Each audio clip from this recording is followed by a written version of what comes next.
Welcome back to this program of teaching and learning online. Today we are going to continue our lessons. I am Sylvestre Ntaganzwa, your science tutor at TTCSAS. So today we are going to continue with this program. We have a lesson of physics. Today we are going to be continuing with our last lesson of physics, where we have started with characteristics of lenses. So welcome again to this program. So now you can start our lesson. As you remember, maybe it's just a dream. Baby, hold me tight. You said you'll never leave me, yeah. Baby, I keep on falling. okay. Now we can start our lesson as usual. Now you remember that is a unit 5. We are discussing unit 5 on thin lenses. Now we are going to start part 2 of our lesson. I think you remember last time we have discussed the different types and the characteristics of lenses. So today we are going to continue with this lesson of today, which is the reflection of light through lenses. How light pass through lenses. It is going to be our concern today in this lesson. So let's start as usual. You know that I'm a tutor of science and this is also this course can be taught in year 1 SME. SME is Science and Mathematics Education, and also ECLP option can learn this lesson even in senior 4 of general education. Also this lesson is included in their program. So now you remember my contacts. You can contact me for any support, any comment, or anything you need to add to my lessons, or any advice. So let us start our lesson in deep. As usual, we start with an activity so that you become familiar with what is going to be done. So today I'm going to propose you an experiment. It's an experiment that you can do yourself, but I will show you a demonstration video that will support to understand clearly what I'm going to explain. So hold a hundreds, remember it? You will see it in the picture, even in the magnifying glass in the video. Hundreds is a magnifying glass. I think I have showed you an image of it last time in the last lesson. So hold a hundreds about 2 meters from the window.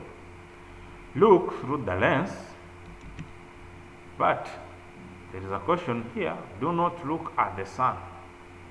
Look anywhere outside and then see what do you see. Move the lens further away from your eyes. What change do you notice? Now hold the lens between the window and a white sheet of paper, but closer to paper. So slowly move the lens away from the paper towards the window. Keep watching the paper. What do you see? What happens as you move the paper? Do you see that an inverted image of trees outside is found on the paper? Maybe you cannot find a hundreds in your environment. A hundreds is a magnifying glass. Maybe you cannot find it exactly in your place, but we will share observation and you will see a demonstration video that shows us what happens in reality when we are using a magnifying glass. But in this case, I will share observations. How do you think the image is formed? Is here, I need exactly to focus on this question. How do you think the image is formed? I need to focus here because my observation will be concentrated on this point. We have seen how to move. You have slowly moved the lens. You have put the paper as a screen there. What do you notice? You have watching the environment through the hand lens. What do you see? So we can share here observation. I will not take a lot of time on this because I know many of you cannot find a hand lens. But when you get it, you can do that experiment. You can do that experiment so that you can observe how the light effect, what is the effect done of the light on that lens. But let us move on observation.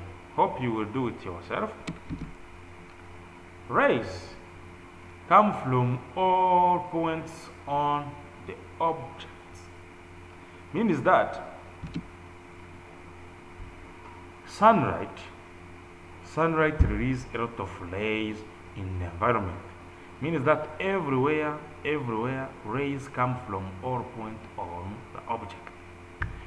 Where those rays meet or appear to meet after reflection by the lens, because they pass through the lens. I have told you when the light pass through the lens, they happen a process called reflection.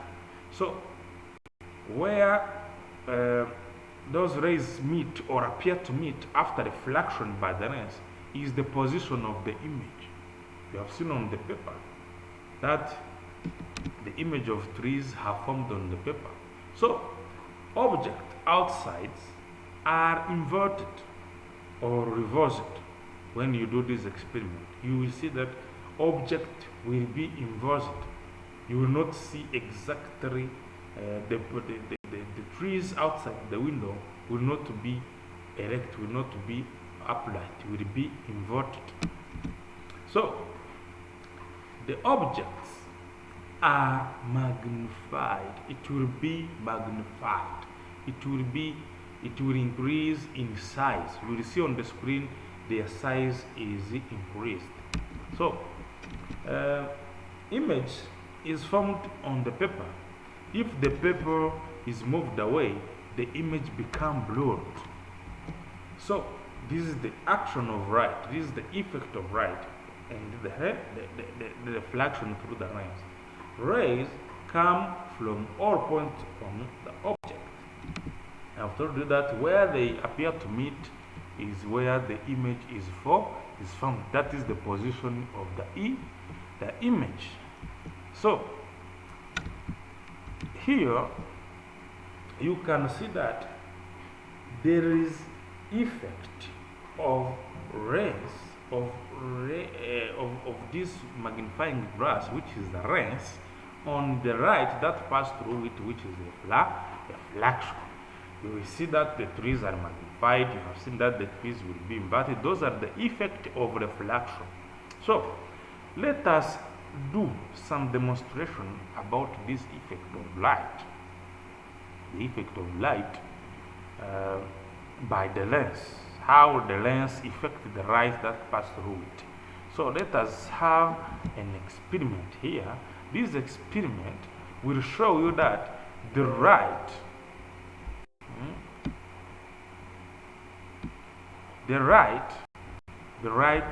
will be condensed, will be converged to a point. Let us have this demonstration video. I have tried to take to make an explanatory demonstration video that will show you all things we have. Let us focus sun rays on a dried leaf using a convex lens and see what happens. Hold the leaf. Let us focus sun rays on a dried leaf using a convex lens and see what happens. Hold the leaf such that the sunlight directly falls on it. Now hold the magnifying lens above the leaf. You will see that there is a bright spot on the leaf, which is the beam of the sunlight focused by the lens. Observe what happens to the leaf. The leaf starts burning. Why did the leaf catch fire? The lens converged the sun rays onto a small area of the leaf. The heat energy carried by the rays now focused on this area of the leaf. As this area receives more intense heat, its temperature gradually rises. When the temperature of the leaf reaches its ignition. So let me repeat this video so that you can see this clearly.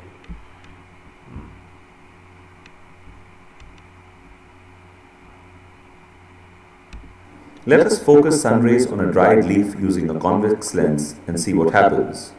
Hold the leaf such that the sunlight directly falls on it. Now hold the magnifying lens above the leaf. You will see that there is a bright spot on the leaf, which is the beam of the sunlight focused by the lens. Observe what happens to the leaf. The leaf starts burning. Why did the leaf catch fire? The lens converged the sun rays onto a small area of the leaf.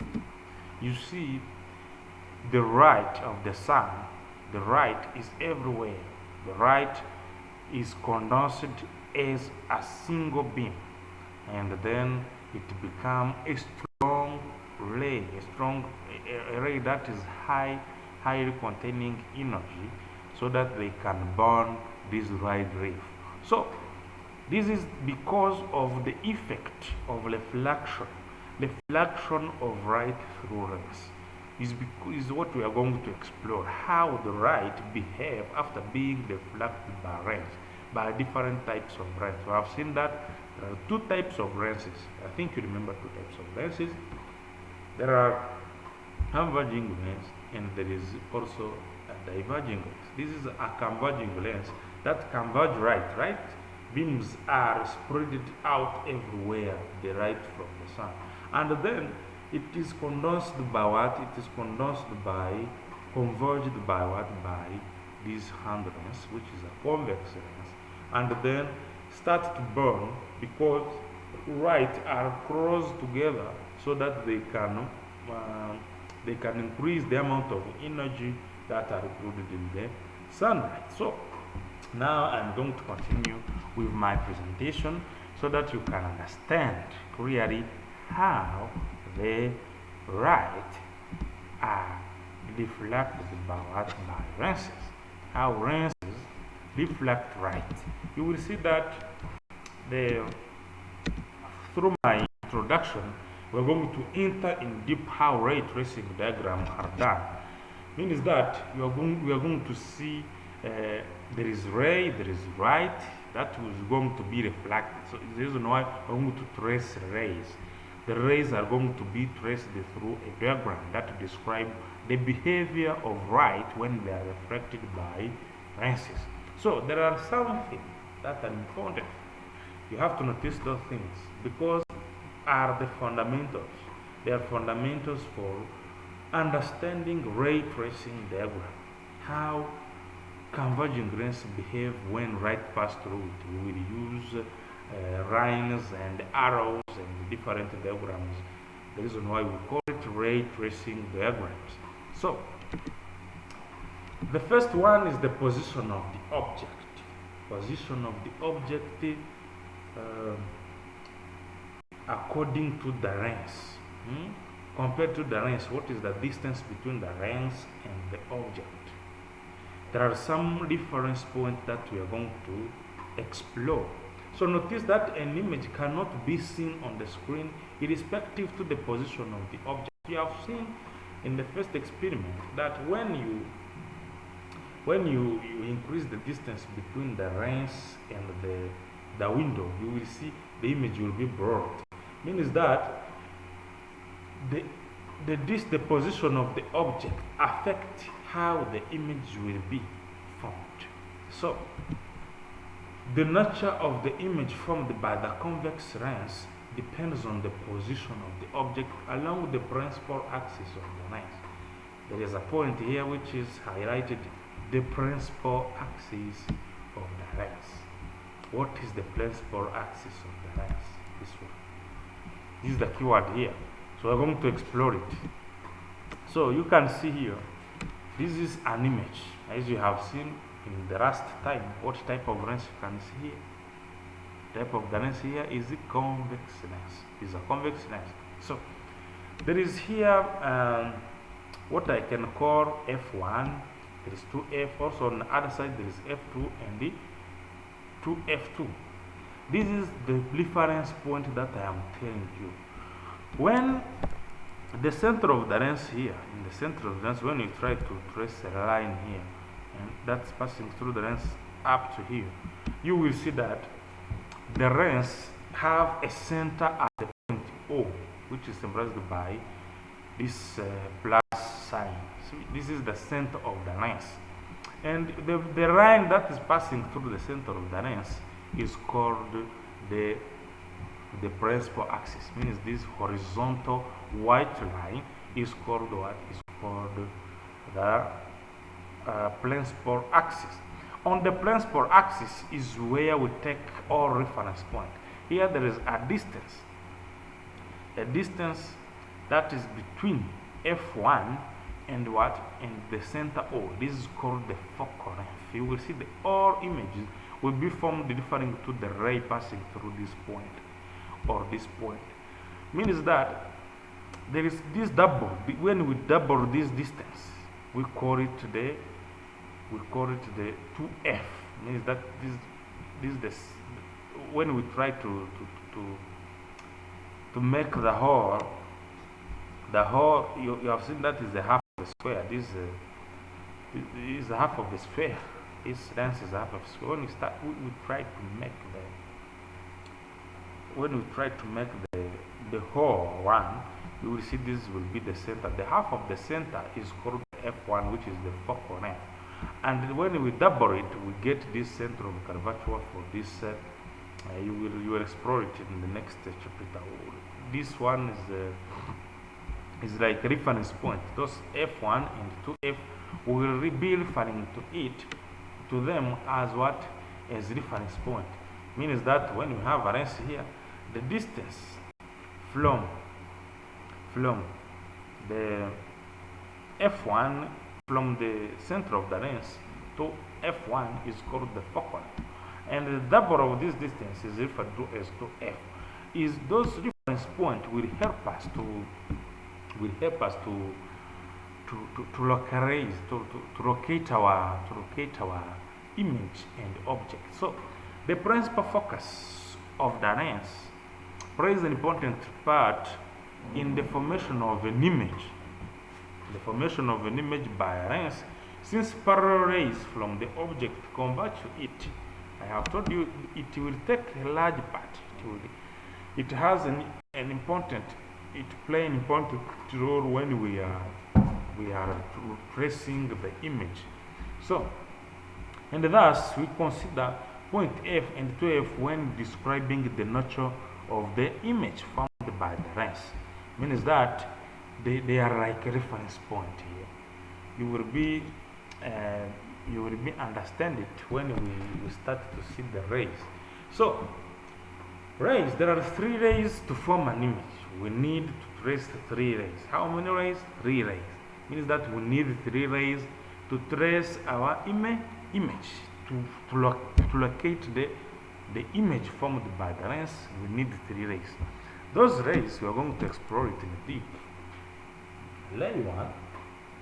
Ray 1 leave one point on an object and going parallel to the principal axis, then reflect through focal point behind what? Behind the lens.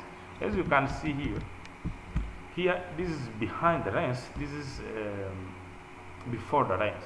So means that ray will pass like this, and when it get here, it goes through the focus, just at the focal point. So this is the first ray that is going to help us. That will help us to make the image. You see here, I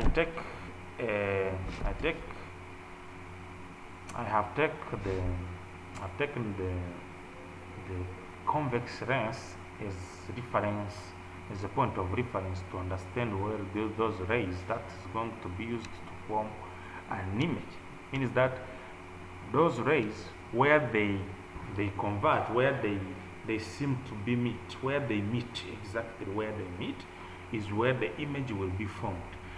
The first one is the one that live parallel to the principal axis, means that before the lens, you see here is before the lens, and then it will be reflected. You see the direction, rather than being like this, it have been changed, means this is reflection. So it is reflected by the lens and then pass through the focus behind the lens. This is the first ray that we will refer to in order to trace what? To trace the position of the image. The second ray is ray 2 passing through the focus in front of the lens, means before the lens, and then reflect parallel to the principal axis behind the lens. You see, is the inverse of the first one.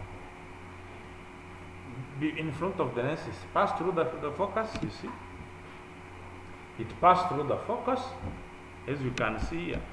The first one was this, and this one passed through the focus, in front of the lens, and then reflected parallel to the principal axis behind the lens. This is the second ray that is going to help us to understand how to trace the image. So the other one is the third one, is the ray 3 passed straight through the center of the lens. How this is reflected? This is not this does not change the direction. This ray pass exactly, means that it cannot change the direction. It remains like this. So where those rays meet, you see, is where the image is traced. Those three rays will be traced in order to trace the position of the image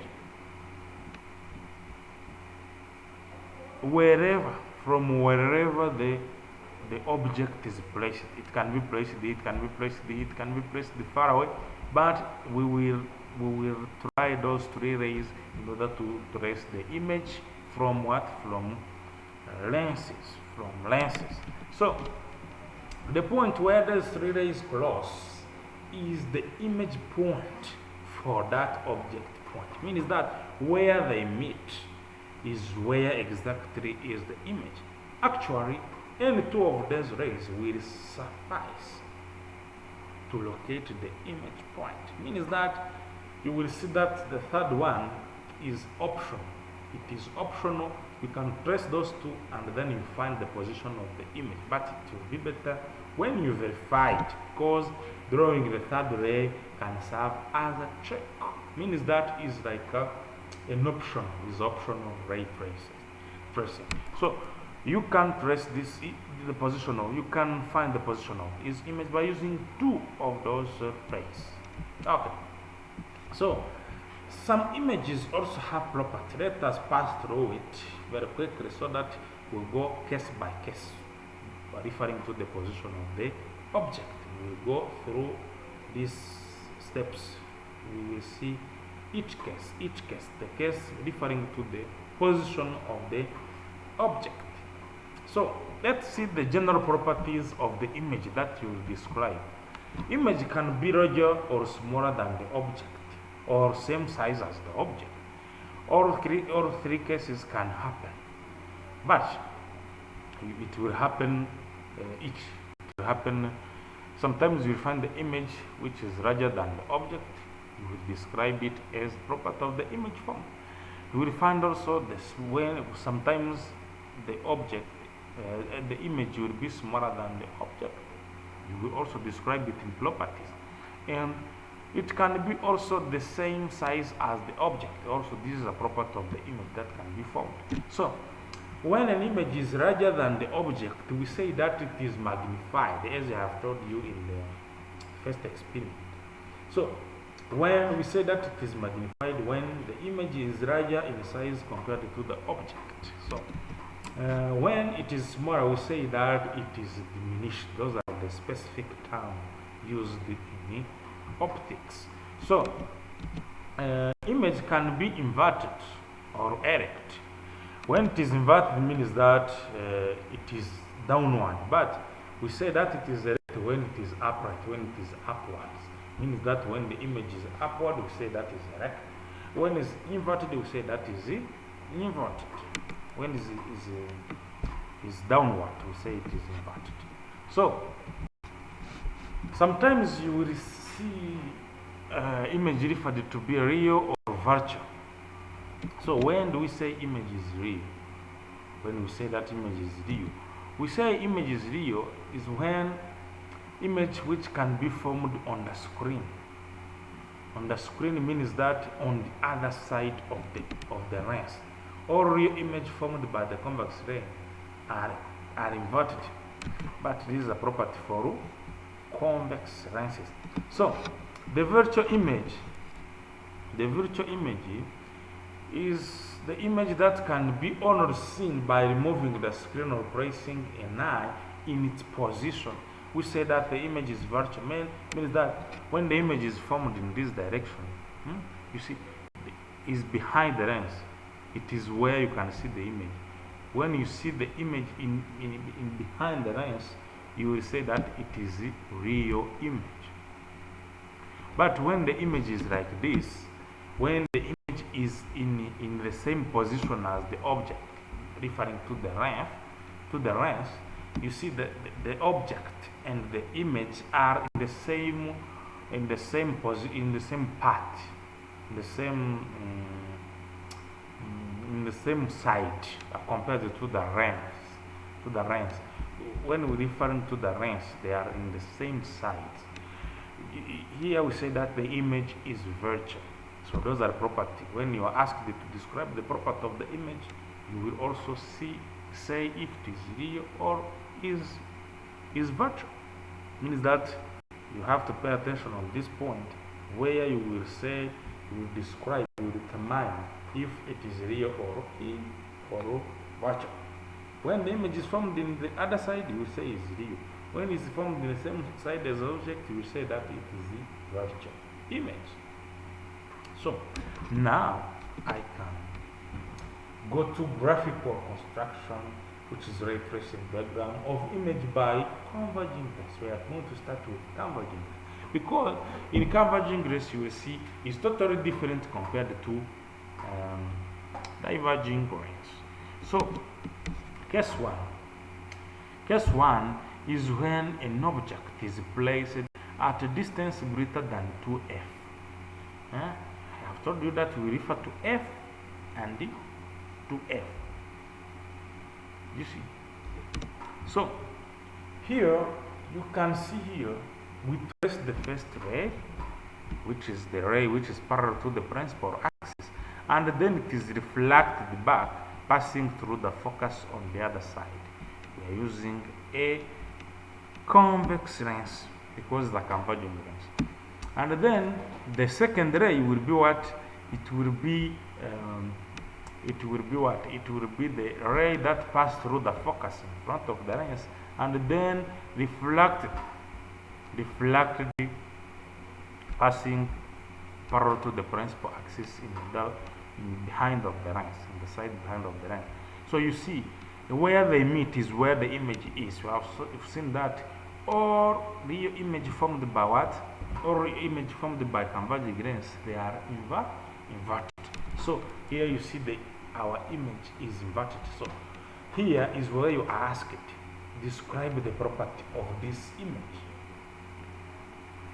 Can you describe the property of this image? How do you see it compared to the property that you have seen? Is it inverted? Is it erect? Is it diminished? Is it magnified? Is it real? Is it virtual? Those are properties you can describe it, I think. Okay. You see, this is the first case where the object is placed at a distance greater than 2f. You see, is beyond 2f. So we can see another case. Okay, we can say the properties of this image. I think you have seen it. This image is real because it's behind of the lens. this image is inverted on the other side of the lens, and then it is also I forgot to put if it is magnified or diminished. It is magnified, it is diminished, as you have seen. You see the size, you can compare this size and this one. You will see that this is greater than this, means that the image is diminished, the size of the object is diminished. So now I can continue. I'm very hurried because I need to make this course is a vast course, but I needed to make it very small one. So case 2, you can do it yourself. When an object is placed at a distance equal to twice the focal length from the lens, means that is exactly placed at 2f. You can do it yourself. You can try out. You can take a piece of paper and then start to make a diagram. I have shown you the symbol that we use for converging rays. I think you remember it. It's like this. Oh, let me do it here very fast so that you understand it. Riser, I need riser.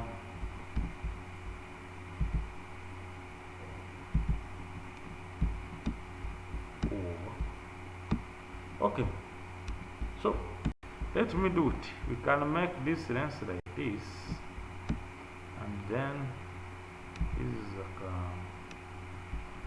is a converging lens. I think you remember it. And then we put the principal axis with this diagram, and then we put here f and here 2f, because 2f is twice, and here we put also f and here 2f, and then we place exactly the object here. Then you replace this one. Oh, and then it will be reflected through the what? Through the focus. Oh la la la la. But you can do it yourself. You can see it like this. Yeah, I am using the mouse of laptop. Is not easy. And then the other one will pass through here, and then it's going to be like this. You see, the image also will be in the same size, in the same position as the object. So this is how you can exercise yourself. I'm showing you, but by using a ruler, by using a pencil, you can trace it on the paper and see the position of the image. Don't worry, I have an animated video about these issues. You will see how each ray will be traced in each case. So let us move. The image property, you can see that the image is the same size as the object and inverted, and also is real. You can see it for that case. But let me continue. The case 3 is when the object is located between the lens and the focal point, means that is between the lens, center of the lens and the focal point. So here you can see it. The image is no longer here. The image now is virtual. I would like to show you the case where the image is virtual. You can replay this video many times so that you can understand it very well and investigate how the rays have been traced. As you can see, the rays, the first ray was also parallel, and then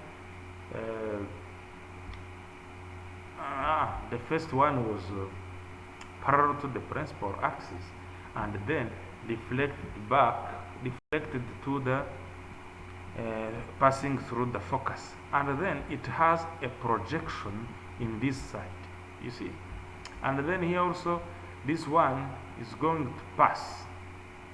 It seems to pass through the focus, and then it is, as you see, the focus is here, and then it tried to be projected in the focus, and then it passed through the lens, and then it deflected in parallel to the principal axis, and it has a projection here. This projection, this prolongation, will meet here in the same side as the object. So here you will see the image will be magnified.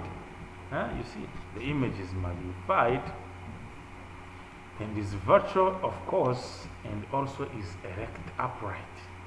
Means that those are the properties of that image. As you can see, is magnified when you compare the size, and also is in the same side as the object. The object is this one between F and the center of the lens. Then you see they are in the same side. The image that is virtual, and then you will try to trace the rays that we have discussed, and we make what we make. You see, you can check. Also, you can check with the third one. You see that they will meet up here. So those are the three cases that you can find on what, or that you can find on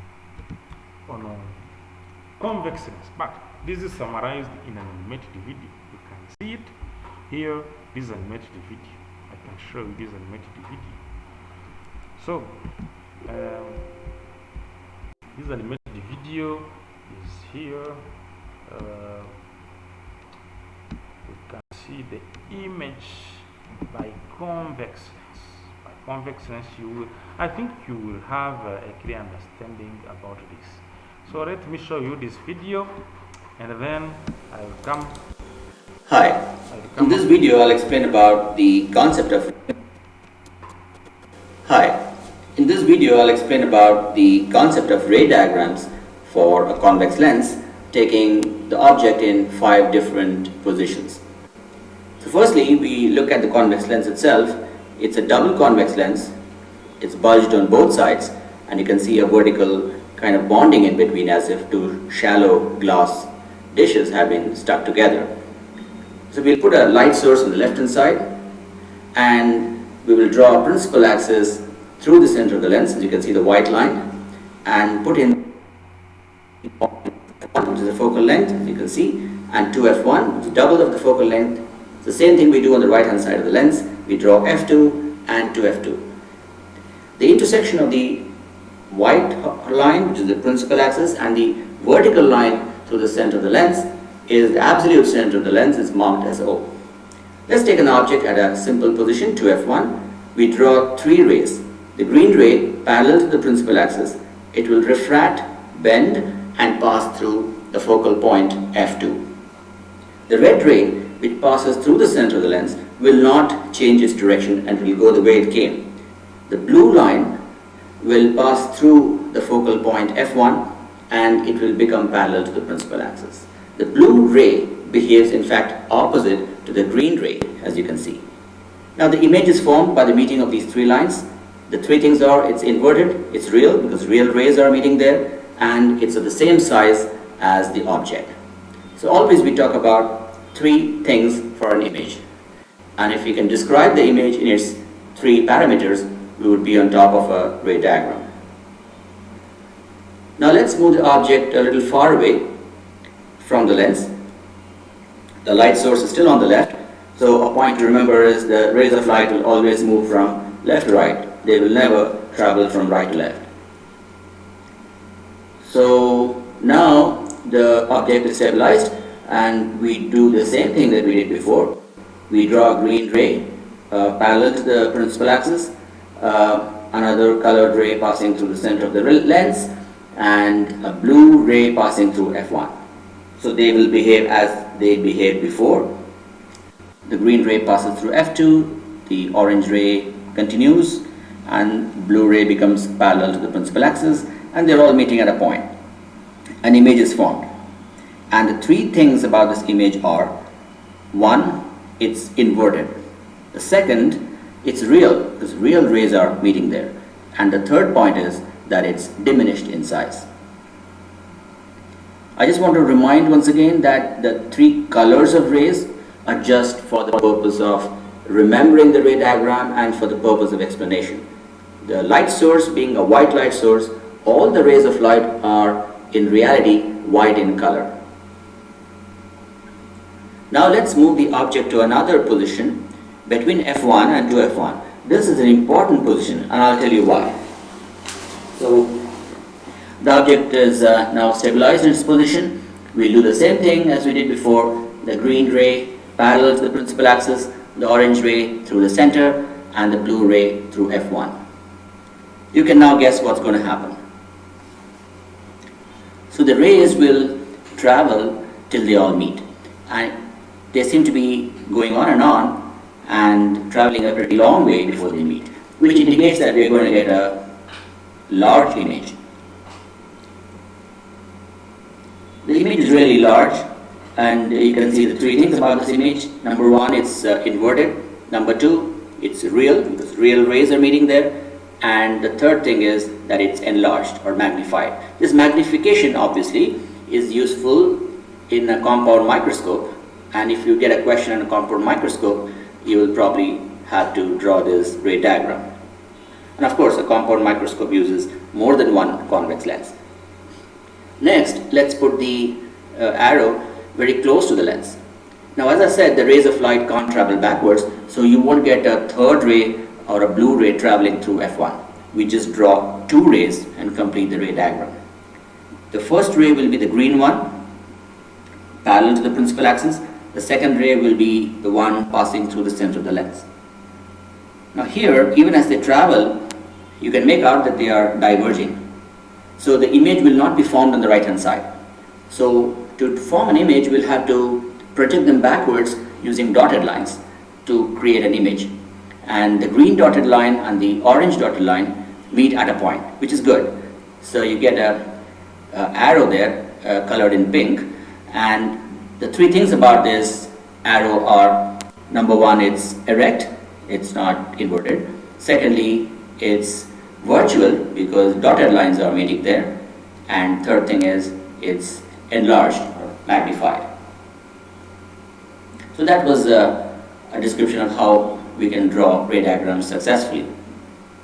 Let's take another position, which is exactly on F1. Obviously, there won't be a third ray passing through F1, so we have to draw only two rays.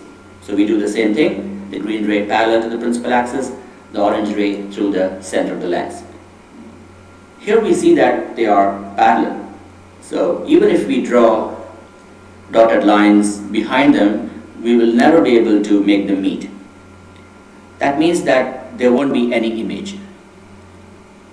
For a convex lens with an object on the focal point, there is no image.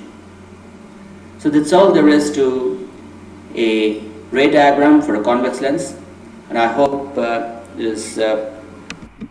So here you see the last case is where we have no image, when the object is placed exactly at F1. So I can continue my presentation, but you see the lesson of today, I'm going to stop it here. I will continue with part 2 of this. Where we will start with graphical construction of image by diverging lens. I will show you also animated video, and I will show you an experiment in real life, how we use lenses, how lenses form image by using practical manipulations. You can do it. You will see the video that where I am practicing this, and you can do it yourself at your homes. So let me stop up here. I will